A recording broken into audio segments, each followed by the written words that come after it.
राजस्थान के अंतर सीट पर होने वाले उपचुनाव से पहले वसुंधरा राजे की जो प्रतिष्ठा है वो दांव पर लगी है। दरअसल अपने दर्शकों को बता दें, अंता विधानसभा सीट पर चुनावी सरगर्मियां तेज हो गई हैं। भाजपा और कांग्रेस के प्रत्याशियों ने नामांकन दाखिल कर दिए और निर्दलीय प्रत्याशी नरेश मीणा भी चुनावी मैदान में उतर चुके। हालांकि ये देखा जा रहा है कि जिस तरीके से अंता विधानसभा सीट पर जो उपचुनाव होने वाले हैं, उस चुनाव का सियासी खेल बिगाड़ने के लिए नरेश मीणा ने निर्दलीय मैदान में ताल ठोका है। इससे बीजेपी और कांग्रेस दोनों की जो मुश्किलें हैं वो बढ़ सकती हैं। अंता सीट पर त्रिकोणीय मुकाबला होना तय माना जा रहा है, क्योंकि निर्दलीय प्रत्याशी नरेश मीणा को कमजोर नहीं कह सकते। उन्होंने भाजपा और कांग्रेस को चुनौती देते हुए चुनाव मैदान में ताल ठोकी है।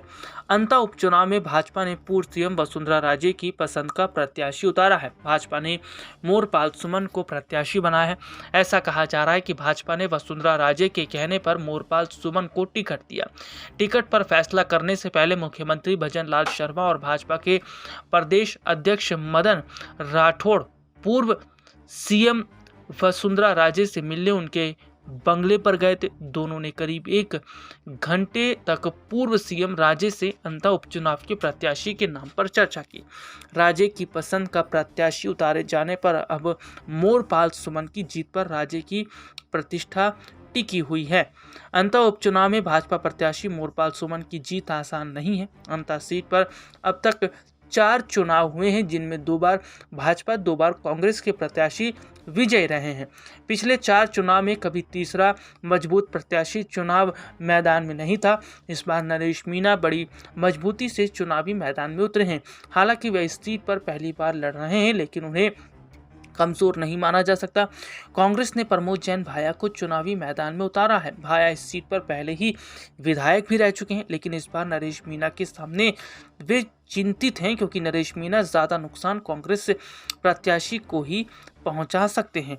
हालांकि देखा जा रहा है कि अब क्या वाकई नरेश मीणा के चुनावी मैदान में उतरने से बीजेपी कांग्रेस को बड़ा झटका लगेगा। लेकिन ये भी है कि अगर इस सीट पर बीजेपी के प्रत्याशी मोरपाल की जीत नहीं हो पाती है, तो वसुंधरा राजे का आगे का जो सियासी सफ़र है, या यूं कहा जाए कि जैसे कि वो काफ़ी समय से सीएम बनने को लेकर जो है अटकलें उनको लेकर लग रही थी, शायद उस पर भी विराम लग सकती है। अब अंता सीट पर उपचुनाव जो होने वाले हैं वही तय करेंगे कि किसको जो है, जो प्रदेश की जनता है वो वहाँ पर वोट देती है और किस को वहाँ पर बड़ा फ़ायदा मिलता है।